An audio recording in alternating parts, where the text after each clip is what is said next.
বিসমিল্লাহির রহমানির রহিম। আসসালামু আলাইকুম ওয়া রাহমাতুল্লাহ।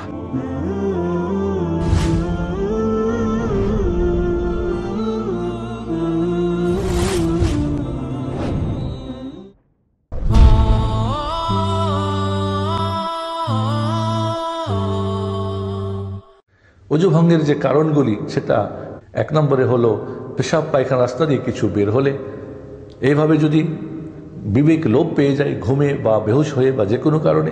3 নম্বরে কেউ যদি লজ্জাস্থান স্পর্শ করে কোনো পর্দা ছাড়া, এবং 4 নম্বরে উটের গোশত যদি খায়। এই যে কোনো একটা কারণ যদি ঘটে যায় তাহলে আমাদের উজু করতে হবে উজুর প্রয়োজন হলে।